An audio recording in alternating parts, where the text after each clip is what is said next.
So there are two poles. There's a pole where there's happiness, and there's the other extreme, that's sadness. Now that's something I think we can all identify with. Part of being human is to experience both joy and sadness, laughter and tears. But think of this as being at extremes. So you have somebody who is in a manic state in which the person is excessively happy, has grandiose ideas, diminished sleep, appetite, spends impulsively, all of that. It's the extreme end of happiness, and that goes on for a fairly long period in time, at least more than 2 weeks, to the degree that it impedes the person's personal, social, professional life. That's mania. And depression, we've all experienced sadness. Some of us have experienced grief. So think of that as amplified, both in its duration and its intensity. And that's depression. And in bipolar mood disorder, you have both of these, usually. In some variants, you don't have a full mania. It's not one disorder. It's several disorders. There's bipolar 1, bipolar 2, there's even a bipolar 3. One in which there are clear manic episodes. They go to the extreme, and they may or may not be depressive episodes. And these are like cycles. There's a period in which somebody is excessively happy, all of the things we talked about in mania. And then there may or may not be periods of depression, which are not very intense. So bipolar 1. In bipolar 2, it's the opposite. There are fairly long and consistent periods of depression, and there may be periods of what we call hypomania, which is just a milder form of mania and not incapacitating. And then you have bipolar 3, a term that's not commonly used, which is cyclothymia, where you may have ups and downs, and neither the ups nor the downs are to the degree that they are in bipolar 1 and 2. And then you have rapid cycling, where these episodes, just change very frequently. Sometimes in a matter of days, somebody will move from a manic to a depressive state. You have mixed, where you can have actually both mania and depression occurring together. And then there's the seasonal variant. I think some of us do experience changes in our moods depending on whether it's summer or winter. But again, in an extreme form, that's another variant of bipolar mood disorder. One is there is definitely a lack of awareness, and most people restrict the term mental health to just depression, suicide, anxiety. And what happens is that basically within the space of understanding depression, anxiety and suicide, there are so many misconceptions. I lost a friend to suicide, was a very prominent family in Bandra, and I remember the newspapers wrote, Pali Hill boy takes his own life. And the comments on the digital versions of the article was, but he do that, his parents give him a BMW at the age of 18. Now, when we're talking about misconceptions, I think the biggest one I've noticed in the field of mental health in general is that one, if you have access to any form of material comfort in your life, if you are successful, if you're good looking, if you're wealthy, how could you possibly have any form of mental health disorder? So that's the first one.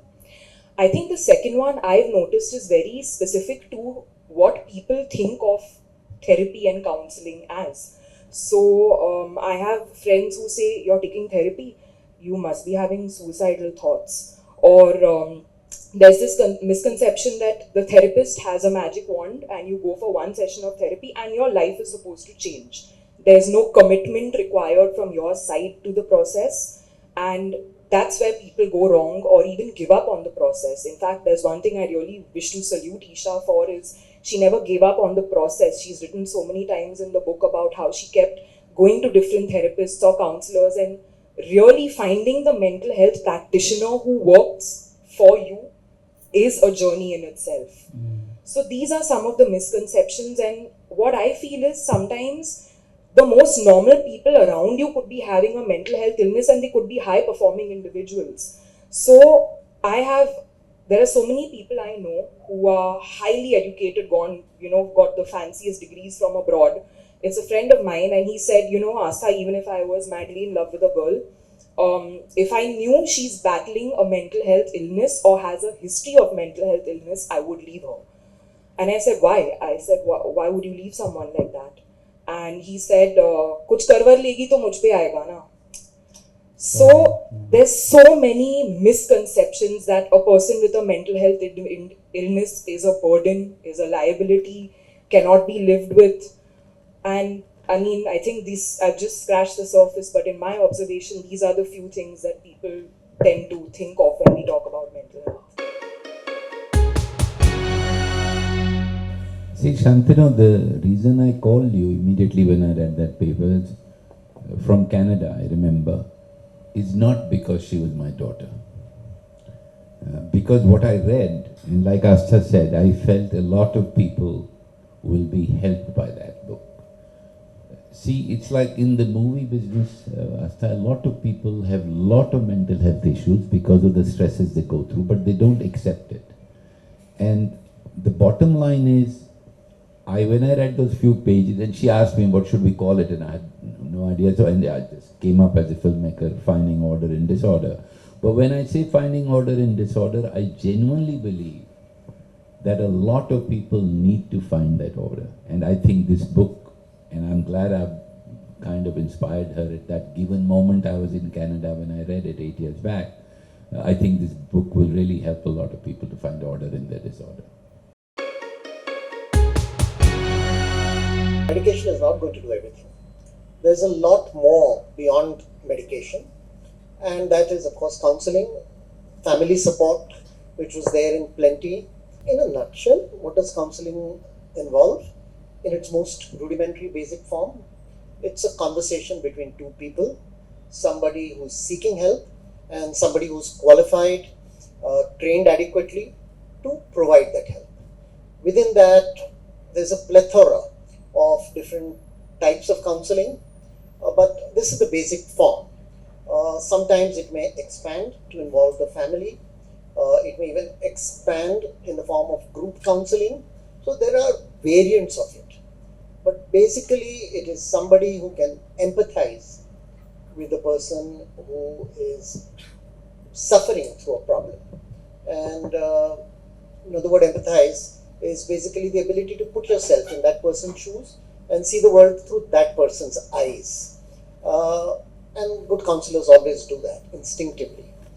And then together work through a process. It involves far, far greater work, far, far greater effort, and has far greater impact than medication. It takes a few minutes to write a prescription. That's what some of us do. But counseling is a long process. Between 10 and 20% of times that somebody who I've referred to for counseling will tell me that I am disappointed. It's not working, it's not doing what I thought it would do. And then the first question I ask that person is, how often have you seen the counselor? And most often the answer is twice, thrice, 4 times. And then I tell the person that, look, this is not like medication. It's going to take a while. Why don't you stay a little longer and see how it works, and maybe you won't be disappointed. And when that happens, the majority of people persist with the counseling process. So sometimes disappointment is a result of not having given it enough time. The impact of counseling is predicated on the degree of comfort and trust you have with the counselor. And that's not something on which you can put a numeric, although people have tried, or quantify. And there I think it's intuition, it's your ability to relate to somebody, and for lack of a better word, if I may use a cliche, it's the chemistry. And if that doesn't happen the first time, then I think it's fair enough to talk to somebody else. And when I've done that, typically on the second or third attempt, the person will come back and say, now I found the right counselor. So when it starts that way, I think you will agree with me, Aastha, when it begins that way, it's more likely to result in something tangible rather than disappointment. I hope I've answered that. I think that the job of the family is to take that poison, the darkness, out of the mind of the family member who's suffering and really hold it literally to himself and bear with it. So whatever Ishaa has done, Ishaa has done. But yes, over so many years, I have tried my best, and everybody with me has tried our best to take her stress and take it away, as much as possible take it away from her. That's the only thing we can do as a family. I've actually seen two extremes, which is either the family is extremely supportive. My parents have been extremely supportive. They're here today as well. There have been times where I have wanted to give up on the process and they have said, no, maybe it's this person that's not working out. Don't leave the process. In the case of this friend of mine, as Dr. Parikh said, our generation is actually very proactively looking to take charge of mental and emotional wellness, to learn to do the work that is required to kind of build your mental resilience and strength. Unfortunately, in the case of this boy, he tried very, very hard to convince his parents, and kind of there was a point at which the counselor said, I need to see your parents. You are now showing signs of suicidal behavior. And the first thing that the boy told the counselor, sir, my parents will not come. They don't believe there is anything wrong with me. And the counselor said, but you have been clinically evaluated. And this is based on an assessment that has been done on your mental state of being. Call them, I will speak to them. And he said, sir, nothing will work. His parents were unaware of the fact that he was going for therapy. And it was a shocker to me, because in that, at least you would think that in this educated strata of society, business family, you've sent the kid abroad to study, and your child is literally giving you a cry for help and saying, I'm doing my bit, now I need you to hold my hand. And I don't know sometimes if people genuinely don't understand mental wellness, because I've seen that side as well, where I've had friends who say, but how can you be so sad that you want to take your own life? I just don't understand it. So there's genuinely sometimes an inability to grasp how can sadness become so extreme that a person wants to believe that no longer being alive itself is better than being alive. I feel so blessed to have them as my friends, to be involved to some degree in Ishaa's care, but also particularly blessed because over this long time that I have known them, I've gone through scripts, his films in various stages of making, and the enormous authenticity that he goes into his films. 12th Fail, for example, which I think most of us would have seen, and if we haven't, we should see the film. I've seen it 2 or 3 times. So when he talks of restart, okay, he believes in it. And in a sense, what you've done with Ishaa is symbolic of that. Just get started. Whatever's happened is over with. That generosity of spirit, okay, and then to harness one's creativity to be able to depict it. I think the one thing I've learned through my interactions with various people who have been at the receiving end of a mental health issue is empathy.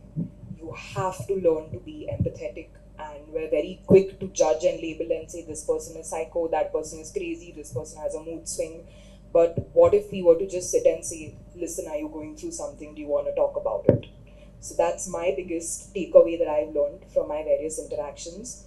And also with Ishaa's book, I love the Ishaa has to help Ishaa. Because ultimately, I also feel that even if you have the entire world around you willing to help you, you have to also take charge, and you are in charge of your own wellness. I don't hold things in my head. If I like someone, I express it. If I dislike something, I express it. So there's no conflict in the mind. I do things that normal people wouldn't do, but I do it because the child in me, I keep him alive. And that helps me really to find order in disorder, to